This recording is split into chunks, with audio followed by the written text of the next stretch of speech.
Hey everyone, Jackie here with Enjoying Life's Journey. Welcome back to my channel.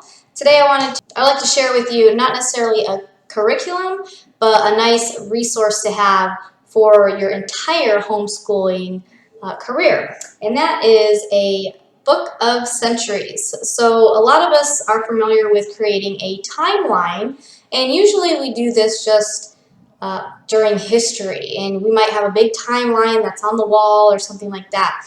And what this book of centuries allows you to do is to have it in one convenient spot.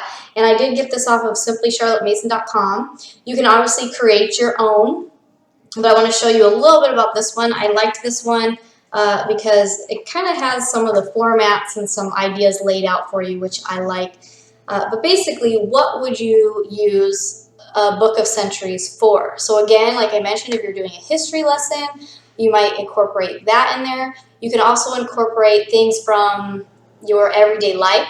Simply Charlotte Mason, Sonia Schaefer, who put together the idea of this, says that you can start with your children, start with their date of birth, and you can put it in there, and then work back and show them, when their parents were born, and work back and say, when their grandparents were born. So they kind of start getting the idea of the history and how things work.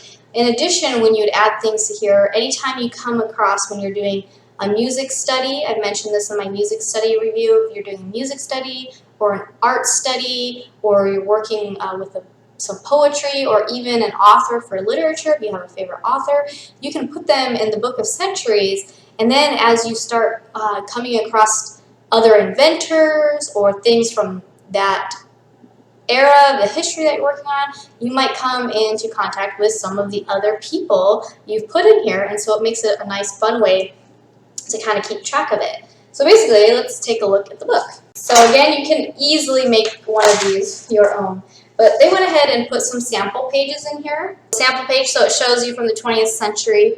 Basically, you have your categories here, so you can put in your art and music and prominent men and women. You can put in events, wars, movements, and ideas, developments, discoveries, and inventions, and then your authors, poets, and period literature. So you can do just a very quick rundown of who was in that century. This was just showing the 20th century.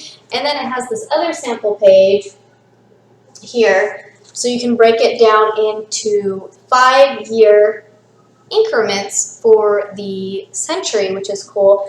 So for war, they basically put a little, they call it the tanks there, and then they put some other things in here, like the Great Depression, things like that, which president was there, and so you can put it there. And then you can put a brief little description or narrative of your century.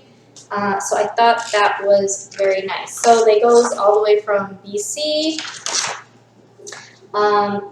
Oh yeah, so you have your one page here. That's just a quick, you can do like a quick summary or paragraph of it, and then again, it has all of your blank pages here.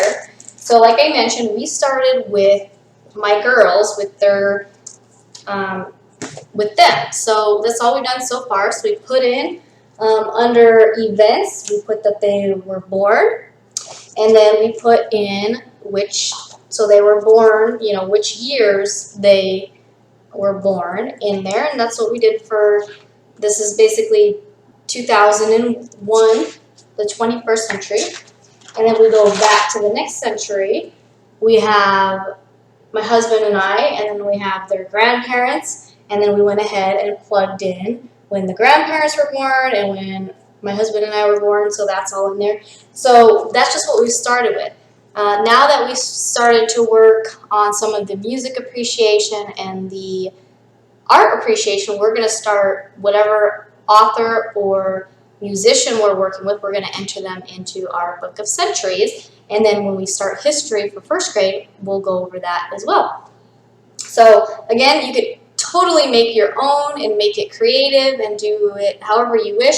I liked this resource being already done, already printed out for me, and gave me a good idea of what to include in there. A real quick video about what a book of centuries is and the sample of the one that we're utilizing, because I have mentioned it in previous videos. So let me know if you guys are going to be using a book of centuries in the comments below. And as always, thanks for watching. Till next time, bye.